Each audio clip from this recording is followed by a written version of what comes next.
Hi guys, and welcome back to my channel. If you're new here, my name is Fallon and I do budgeting and fitness videos. Also, if you're new here, don't forget to click the subscribe button and join the family.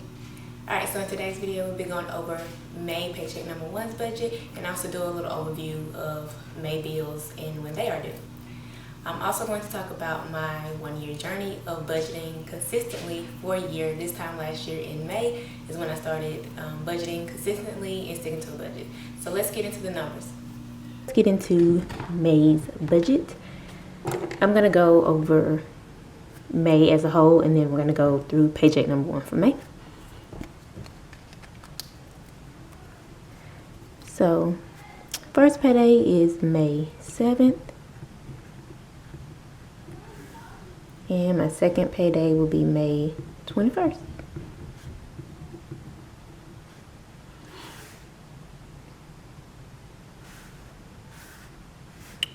Alright, so of course rent was due on the 1st. That was paid with last paycheck.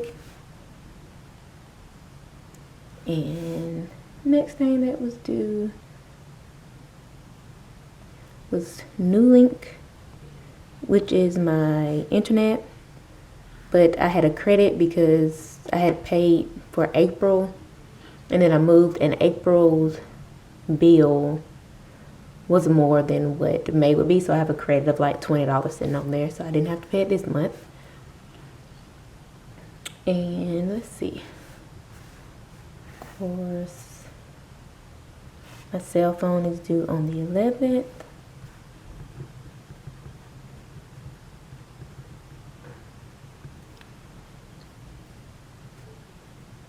And student loans, usually if they were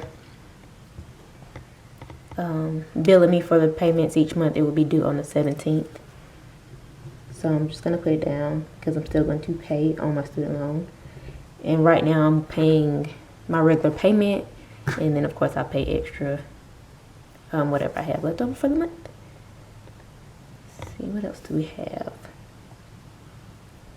My gas bill was due on the 12th, but I paid it already.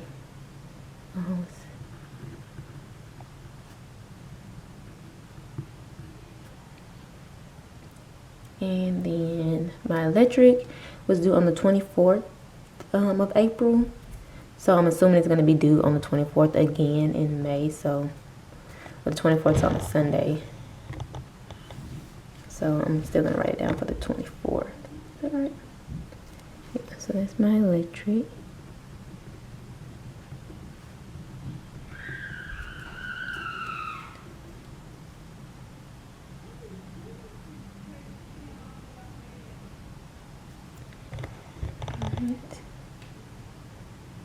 And American Express, usually due towards the end of the month. I'm going to put it due on the 22nd.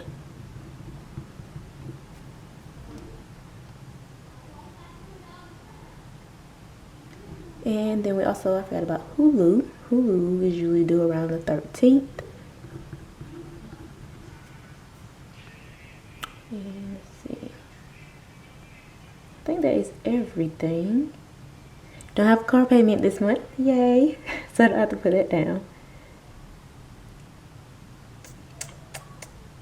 Yes, I think that is everything. Can't think of anything else. So I'm gonna go to my goals for the month. Of course, keep my groceries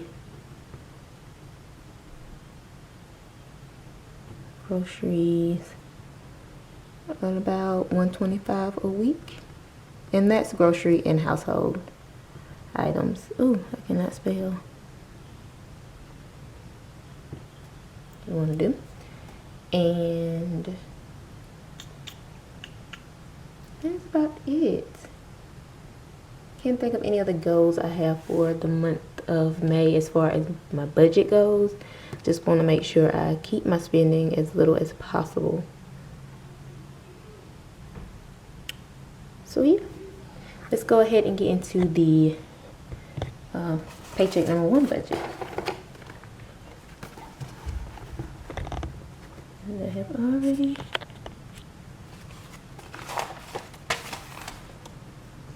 wrote out everything. So of course, when you're doing a budget, you start with your income. If you're new to budgeting, if this is your first time seeing a budget video. And then we're gonna go into my expenses.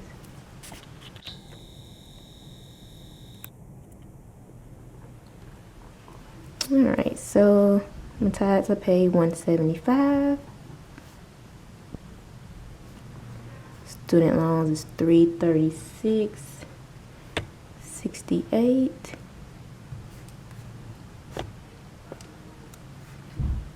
Cell phone, it's usually around 45 to 46 and some change, so I'm going to budget 47 for it. Hulu is $5.99. And New Link, we're just gonna I have a credit of like $23.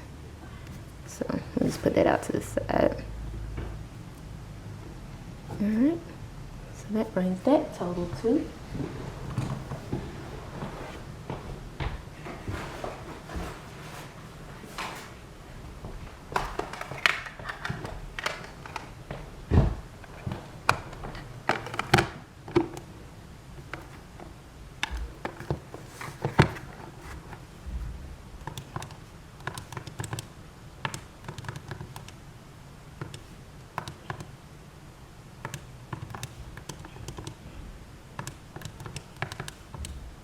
that brings it to $564.67.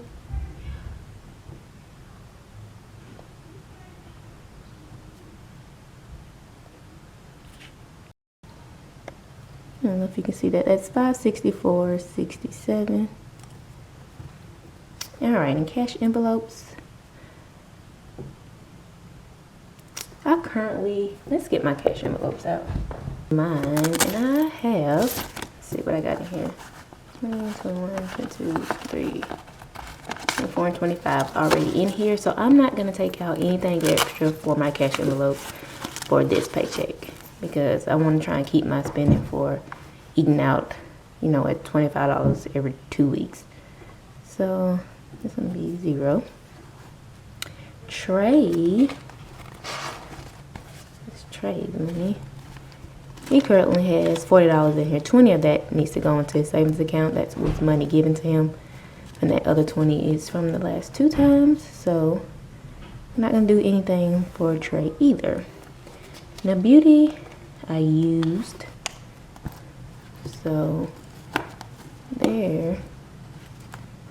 Let's see. Nothing but some change in there. So we're going to take out $20 for beauty. Trey's birthday fund is $65. And then we're going to have a game day because of my niece and nephew birthday coming up, and we try and do a game day like once a month. So I'm going to get a few things for that. So I'm going to budget $40 for that.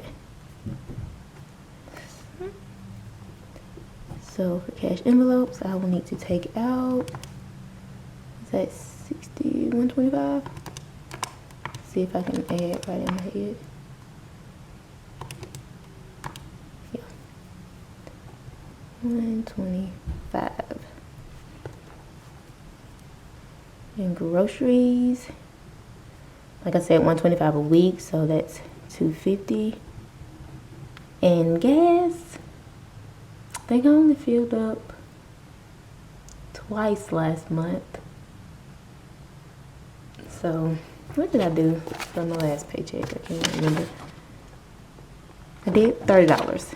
So I don't need to fill up right now, but I know I will sometime next week. And it takes about $30 to fill up my tank, give or take.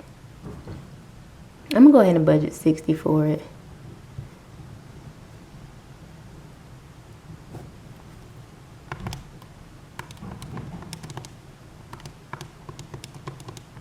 Alright, so that brings that to $310. Let's see, all together. Let's see, 310, 125.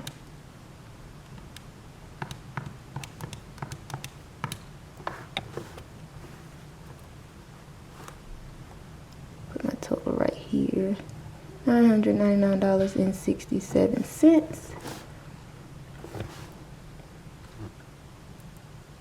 It's pretty low compared, but I don't have my rent in here, so that's where the bulk of it comes in at. Feel like I'm missing something, but I don't think so. I'm gonna turn back up, flip back through and just make sure. Cause that'll be all for the first paycheck. Of course, I have my household bills due towards the end of the month. So yeah.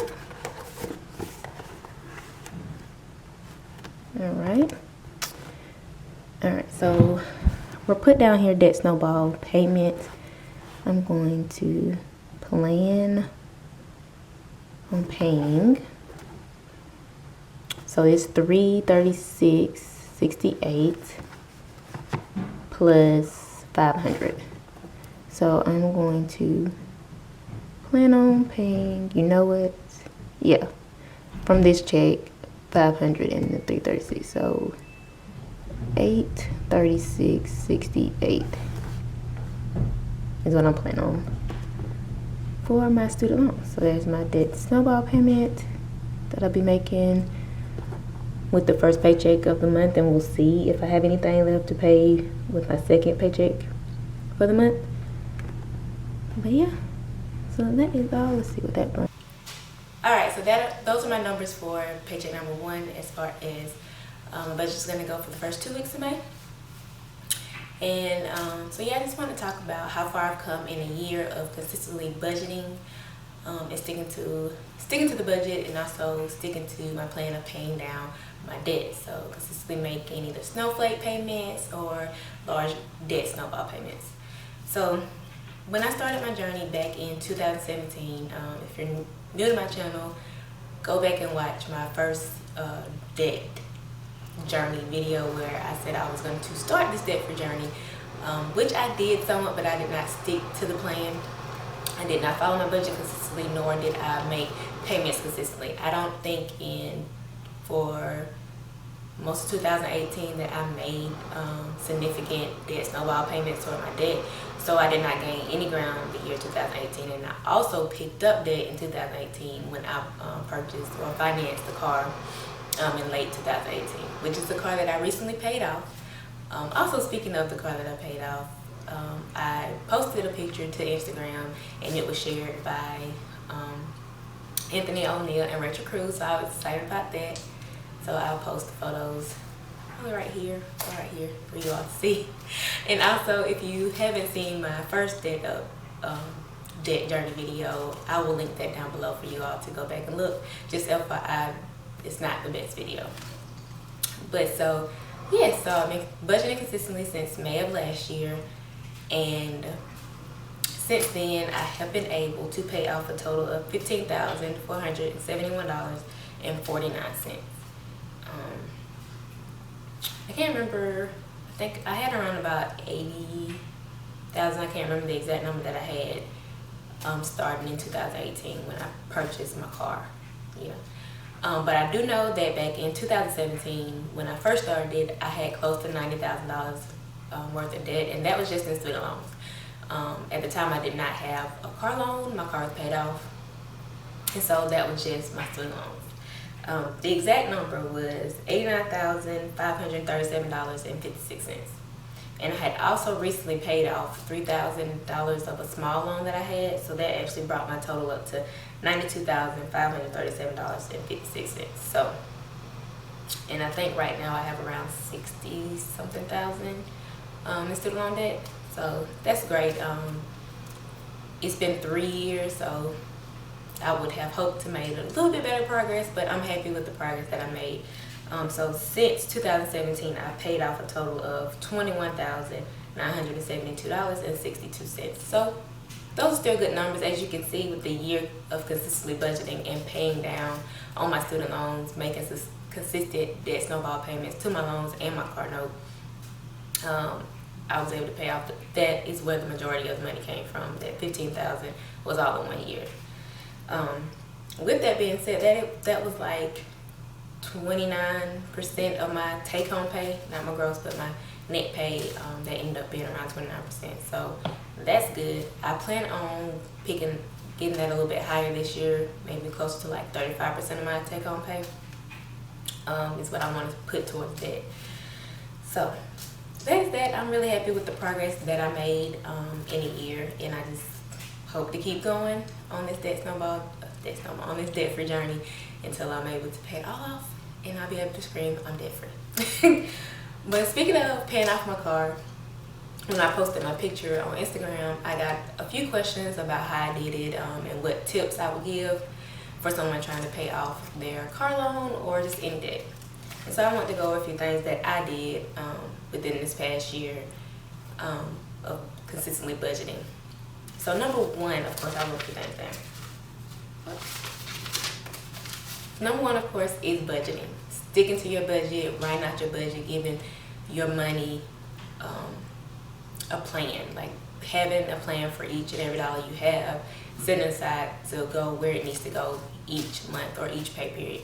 I do paycheck to paycheck budgeting. It works better for me because I like to know what bills I'm going to pay with each check. Some people do monthly budgets. They'll go ahead and plan out their month.